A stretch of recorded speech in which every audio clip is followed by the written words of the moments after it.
Welcome to the Debate at Go8 podcast series exploring issues and research affecting the Group of 8 universities and, by extension, Australia's economy and our society. My name's Ron Candelars. I'm a freelance journalist and producer, and throughout this series, we've been canvassing a range of topics touching upon the work of all the Group of 8 universities. They include the Australian National University, Monash University, UNSW Sydney, the Universities of Adelaide, Melbourne, Sydney, Queensland, and Western Australia. In the pod booth studio with me is Vicky Thompson, the CEO of the Group of 8 universities, and we'll be speaking with Professor Michael Wesley, the Deputy Vice-Chancellor at Melbourne University, about the growing security challenges in the Indo-Pacific region. Professor Wesley is responsible for leading the university's international engagement and has published on Australian foreign policy and Asia's international relations. Experts in this field have been analysing threats in the region and examining China's more aggressive policies over almost a decade.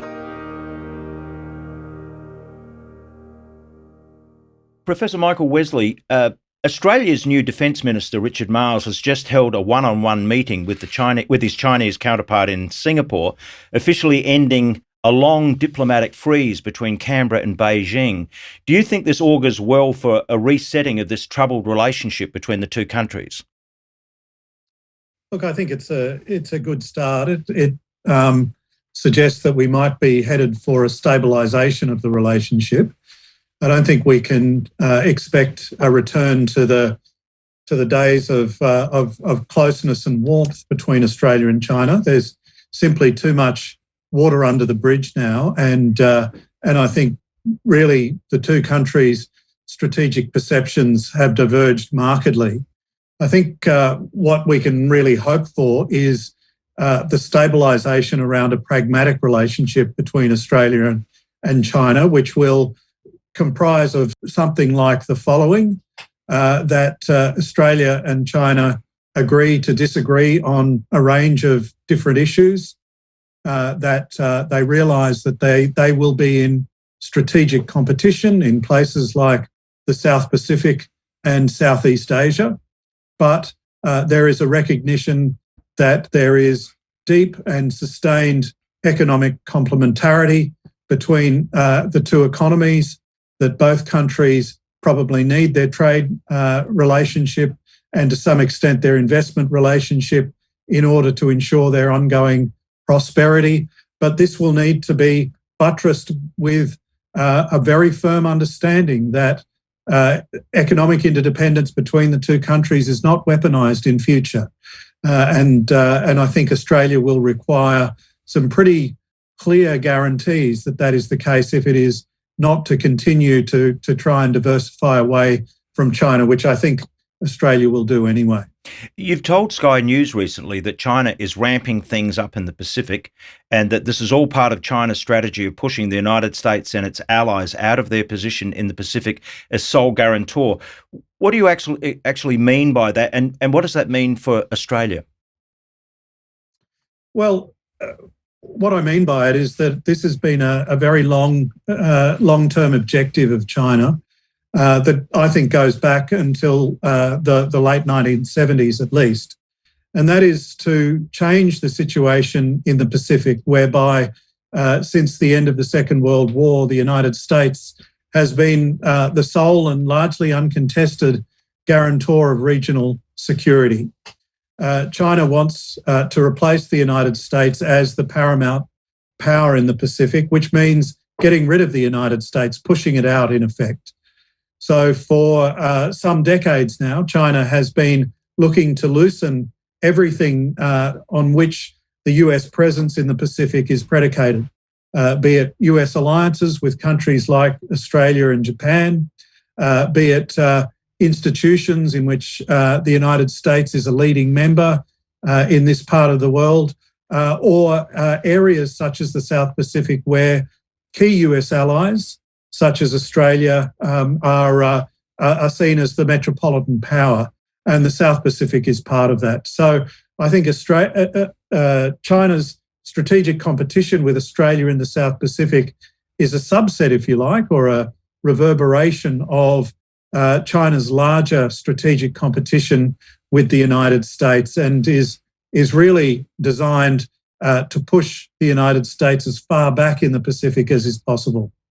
Well, we saw only last week, or recently, there was a pitch by the Chinese in the Pacific that appears at this initial phase to have been rejected. What does that say about where those Pacific nations are at, where Australia's at, and where China's at in the Indo-Pacific at the moment? Well, I think first and foremost, it shows China is very inexperienced in working in the Pacific. It came in with a very big proposal, which it really dropped on Pacific leaders and asked them to sign up to it without having talks among themselves. The Pacific is a region that values talanoa, as they call it, deep and extended discussion among members of a group or a family before any collective decision is made. There was simply no time for the leaders of the Pacific to do that. But we've seen China act hastily and impatiently in the Pacific before, particularly around issues of the recognition of Taiwan and the admission of China into consultation processes.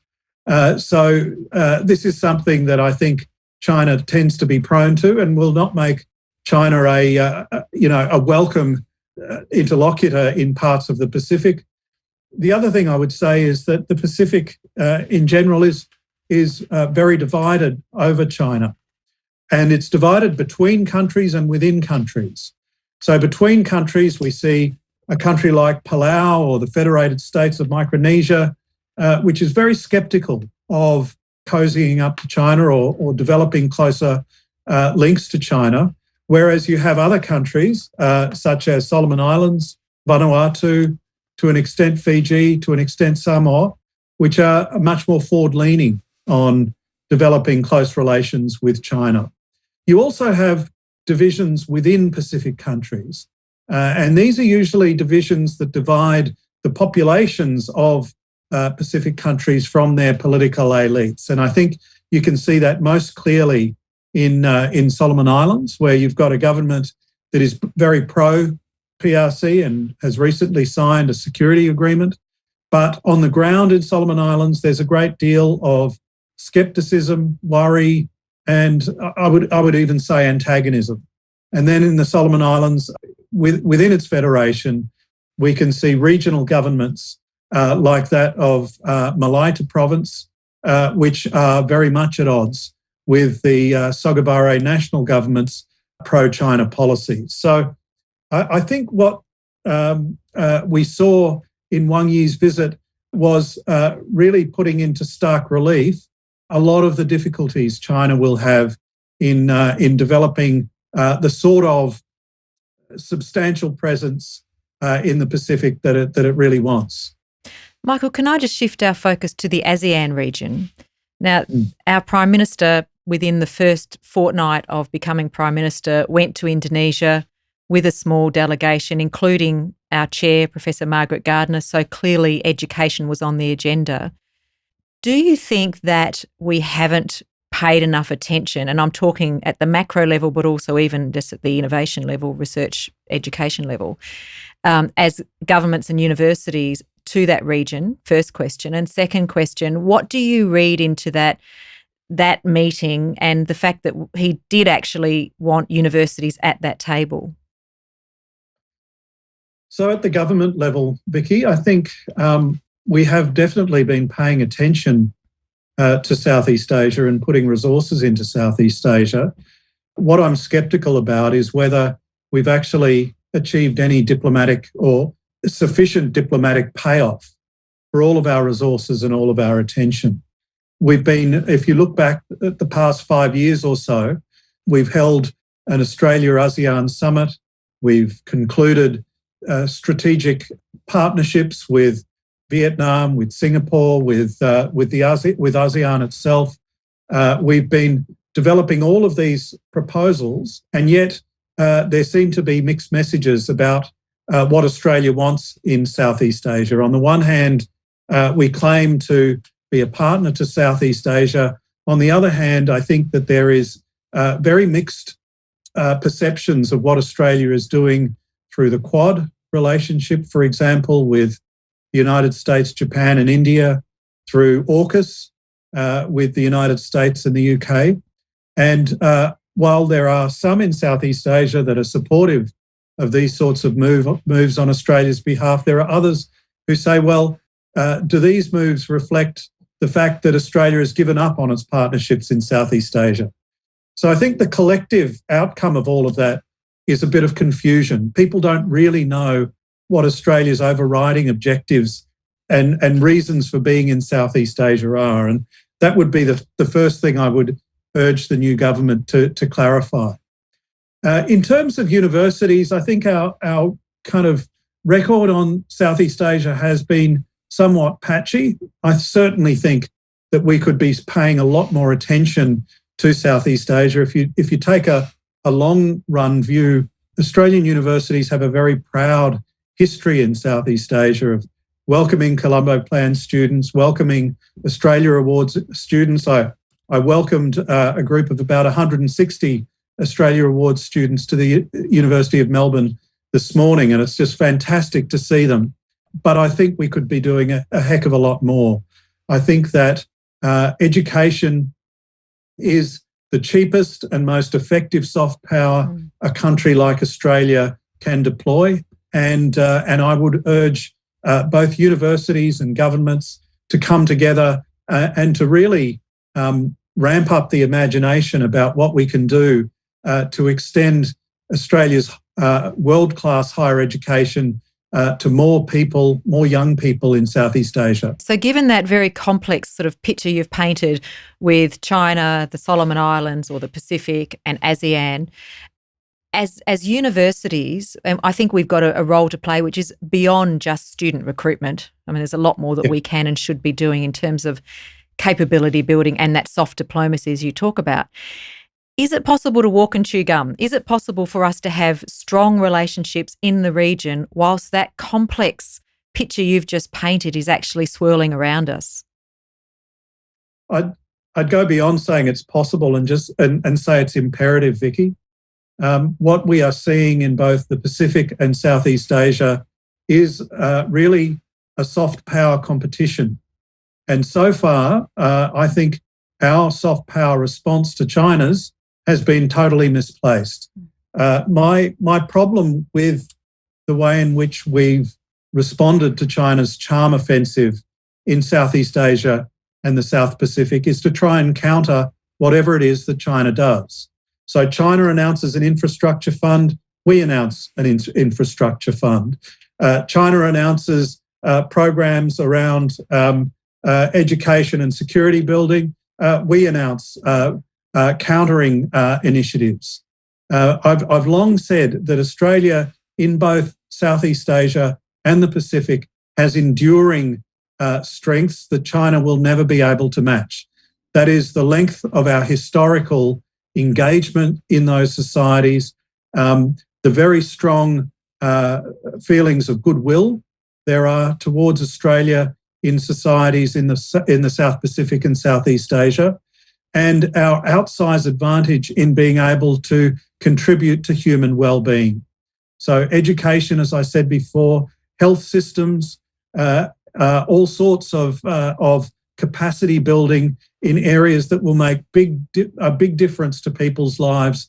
That's where we should be concentrating our efforts, not going head-to-head with the Chinese. How do you think, a few weeks into the new government, how do you think they have performed in terms of the Indo-Pacific and the way in which they've dealt with some of these geopolitical issues? Well, about 3 weeks in, it's hard to fault them, really. I mean, it's been a period of absolutely frenetic activity from the Prime Minister's dash to Tokyo to take part in the Quad Summit. I think his visit to Indonesia was very well timed and very well conceived. Australian Prime Ministers have traditionally made their first overseas trip to Indonesia. It sends a very strong signal.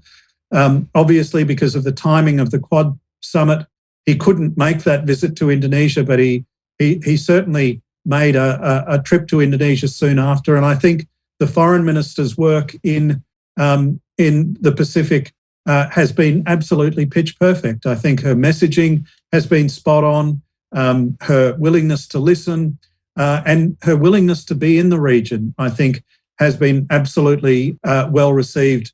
And I look forward to seeing much more of it. I think if the government continues along these lines, then we'll start to see some real diplomatic payoffs. You and I have travelled together to the US pre-COVID, and that was at the time when the issue of foreign interference and foreign influence was at its height. And we had several meetings in the US with various agencies, etc.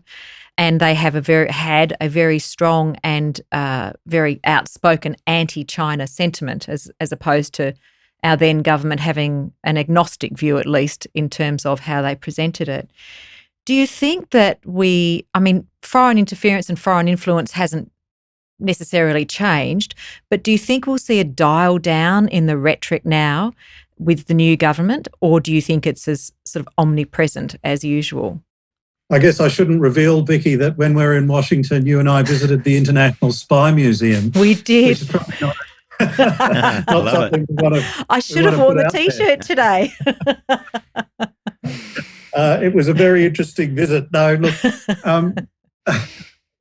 my sense is that the weaponisation of national security for political purposes will not be a feature of the landscape as it was in the past government. I think that there was an extent to which the previous government used foreign interference and national security very much as a domestic political mechanism. I have the feeling that the new government won't be playing those games, even though it will probably be wary of being painted by the new opposition as being soft on foreign interference and soft on national security. And that's the risk, right? That's the risk, isn't it? That they would be very alive and attuned to. Yeah, absolutely. And I think really the universities and the government have a common purpose here to come together, to leave no stone unturned, to show that the university sector is taking the risk of foreign interference very, very seriously, and it is working in partnership with the security agencies of government to make sure that we are as resilient as possible. So if I can give you an example, here at the University of Melbourne, we put in enormous resources to building our resilience against foreign interference. That's a sunk cost for us. We've already done it. We've done the work. We're not going to resile from that. I think we have become much more resilient to foreign interference. And I think without the combative atmosphere, I think, I'm hoping that we can look forward to a collaborative relationship with the government around building Australia's collective resilience to foreign interference in our knowledge sector. Just to another issue, I was intrigued before when you were talking about there was this confusion within ASEAN nations about where Australia stands. What does that mean ultimately then for the student intake from this part of the world? And should we be taking more students from ASEAN nations as opposed to China? Absolutely, we should be taking more students from ASEAN nations. I think that, as I said before, and as I firmly believe, Australia as a country in Asia and the Pacific does have an obligation as a wealthy, advanced country with a world-class higher education system. We have an obligation to meet the growing demand in Asia and the Pacific for quality higher education. And we also have an obligation to help our neighbours in those regions build their own quality higher education sectors as well. So to give you an example, the University of Melbourne has been working with several Indian universities to co-design world-class Bachelor of Science programs, which are then delivered by those Indian universities to provide young Indian people with a world-class science education for them to go on and help build their own countries and their own careers. So we should be looking to South Asia, to Southeast Asia, to the Pacific and beyond to increase the diversity and the richness of our international student cohorts, because it really does benefit Australia and its higher education sector to have more diversity among our student cohorts and among our staff cohorts as well. You talked about this idea of soft diplomacy and the role that these students can play. How do these international students, particularly from Go8 universities, play a role in developing a more peaceful and harmonious Indo-Pacific region? Well, I think simple understanding is the start of a lot of things. One of the things that does worry me is we're starting to see a fracturing of worlds, if you like, as it's harder and harder for people in China, for example, to access global sources of information, to access Western sources of information. Similarly, we're finding it harder and harder in countries like Australia to access the sort of popular information that people in China are able to access. And what that leads to, I think, is a fracturing of understandings and disagreements about, the same things that are happening in the world. So one of the things that international education provides is a broader perspective on what's happening in the world. The more of our people we can send overseas to understand the way that people in other countries think, and the more people from other countries we can bring to Australia to understand broader global flows of information, so much the better. I think this is an investment in, as I said, soft power, but also an investment in global understanding that will pay off in spades, given the relatively small amounts of resources we have to put into it to really scale it up. You've talked about the flow of information, and you've been a critic in the past of policy think tanks and news limited media to an extent. Given potentially the changed environment we're in, how do you think they will now be responding to this kind of shifting dynamic that we're seeing? Look, it's hard to say. I guess one of the things that's been disappointing, particularly through the years of the pandemic, has been the level of kind of vitriolic and impassioned commentary about Australia's university sector and the really negative stereotypes that come out of some policy think tanks and some sections of the media. And really, for anyone who works in universities or the university sector, they really are cases that are built on really simplistic stereotypes, quite often imported straight from the United States and quite often completely at variance with what's actually happening in Australian universities. So one of the things I'm really hoping is that over time the sector can work with broader public interest organisations, be they think tanks, be they sections of the media, to really sort of enhance the flow of understanding and information. And I'm all for public discussion and debate over our higher education sector. I'm all for public discussion and debate over our research sector. These are public institutions and they deserve to be debated. But let's debate them from positions of knowledge, from informed positions rather than stereotypes. That's what I'm sort of hoping for in the future. And that's what we're trying to do, I think, through these podcasts is sort of be able to direct that conversation in a better way than what we've had in the past. So we hope that we can achieve that, because I think that's really important. Absolutely. Just finally, are you confident about where Australia is heading in the Indo-Pacific and China more generally? And what role do you see universities playing in future to improve that situation? I wouldn't say I'm confident. I do worry about the complexity and the instability in Australia's region. I think that the rivalry between China and the United States is deepening and spreading to more and more sectors. I worry about the implications of the tech decoupling that's happening and what you might call the information decoupling that's happening, where you will see, I think, increasingly divergent views on what's going on in the region and who's in the right. I think Australia, in pure defence terms, is dangerously unprepared. I think we've had decades of bungling in terms of defence procurement. I think we've run down our foreign policy and diplomacy capabilities. We've run down our foreign aid capabilities. So I really do worry about the future that confronts Australia.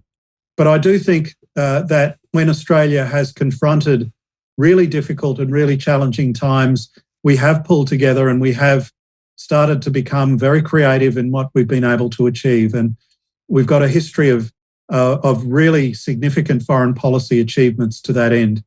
So look, I'm hoping as an Australian foreign policy scholar at an Australian university that we will see a renewed period of collaboration between the Australian government, between its universities, between its think tanks, and we can all collaborate on putting Australia in a much firmer position and contributing to a much more stable region in future.